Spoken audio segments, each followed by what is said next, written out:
सर्वांना नमस्कार. माझे नाव शिवानी आहे. माझ्या पतीचे नाव गड आला पण सिंह गेला. संध्याकाळची वेळ होती. आई सारे वाड्याच्या साजातून बाहेर बघत होते.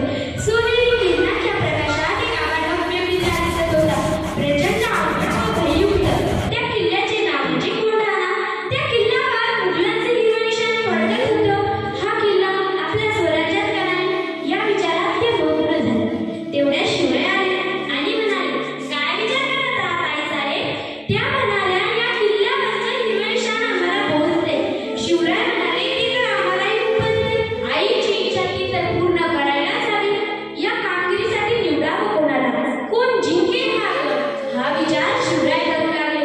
त्यांच्या नजरेसमोर आला तो म्हणजे तानाजी मालुसरे. तानाजी मालुसरे त्यांचा खेळ.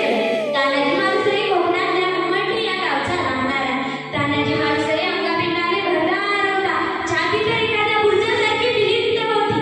त्यावेळी खरं म्हणजे तानाजी मालुसरे आपल्या मुलाच्या रायबाच्या लग्नाचा निमंत्रण द्यायला शेलार मामासंगे आला होता. शिवराय म्हणाले, आम्ही लग्नाला येऊ शकणार नाही, कारण आम्ही जातीने कोंढाण्यावर जाणार आहोत. तानाजी ताठ म्हटल्याने म्हणाला, महाराज, आम्ही जिवंत असताना अशा जीवावरच्या कामाला तुम्हाला जायची काय गरज?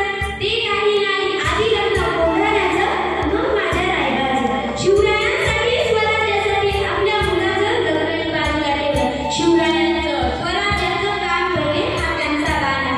तानाजी व सूर्याजी या कामगिरीसाठी निघाले. मध्यरात्रीची वेळ होती. आकाशात चांदण्या झुळकत होत्या. गडाजवळ खूप अंधार होता. पाऊल न वाजवता धपकत धपकत तानाजी आणि त्यांचे मावळे गडाजवळच्या दरीत जमा झाले. गडाखाली खोल दरी होती. गडावर कडक पहारा होता. तानाजी जिथे उभा होता तिथे खोल दरी होती. तिथून कोणी वर येऊ शकणार नाही म्हणून तिथून पहारा होता. हीच बाजू तानाजीने मांडून सूर्याजीला म्हणाले, सूर्याजी, तू 500 मावळे घेऊन कल्याण दरवाजा गाठ. मी 300 मावळे घेऊन गडावर येतो आणि कल्याण दरवाजा उघडतो. या आत घेऊन एकदम दूर जाणे शत्रूंना. असे म्हणून दोघेही आपापल्या वाटेने निघाले. तानाजीने त्यांच्याबरोबर एक घोरपड आणली होती. तिचे नाव म्हणजे यशवंती. हा प्राणी आपलं नको ढिंडाळ्या उचलून उभ्या भिंतीला चिकटून उभा राहतो. तानाजीने घोरपडला डोकी लावली व 2दा वर फेकली, पण घोरपड काही जिंकले ना. तानाजीला आला. तो म्हणाला, यशवंते, आता काय धर्माची नडली? त्या 2 भांडली काही गंमत? घोरपड बसली घेऊन चिकटून. तानाजी आणि त्यांचे मावळे भराभरा गवत धरून वर गेले. तेवढ्यात गडावरच्या पहारेकऱ्यांना जाहू लागला. मुघल सैनिक आपापल्या तलवारी घेऊन धावले. घनघोर लढाई झाली. तलवारी भिंड्या झाल्या, पडू लागल्या. मशालींचा नाद सुरू झाला. तेवढ्यात किल्लेचा किल्लेदार उदयभान मैदानात उतरला. उदयभान आणि तानाजी लढू लागले. ती इतक्या दुरंत उतरली की जणू काही नवखंडाची निमित्त नरा एकमेकांवर आपटू लागले. उदयभानाचा एक घाव तानाजीवरच्या ढालीवर लागला. तो इतका जबरदस्त होता की तानाजीची ढालही तुटली. पण तानाजी डगमगला नाही. त्याने हाताला शेला उतारला आणि पुन्हा एकदा लढायला लागला की बाहेर धरला. पण घात झाला. दोघांचेही घाव एकमेकांच्या अंगावर लागून दोघेही जखमी झाले.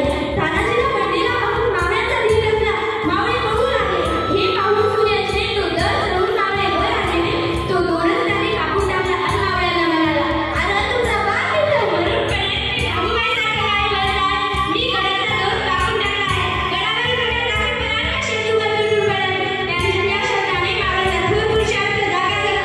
हर हर महादेवी गर्जनाने मावळे लढू लागले आणि विजयी झाले. सूर्यासाठी मानसिक होता ते खूप हळहळले.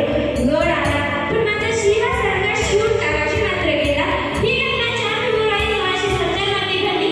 खरोखर धन्य धन्य तानाजी, धन्य धन्य देशमुख. धन्यवाद. म्हणजे सुंदर कथा आणि ती त्याचा पाठा असं काही वाटलं की आपण कोणाला पदार्थ गाजवल्याने प्रत्यक्ष बघतोय. एवढं चित्र खराब वर्णन सगळं केलं.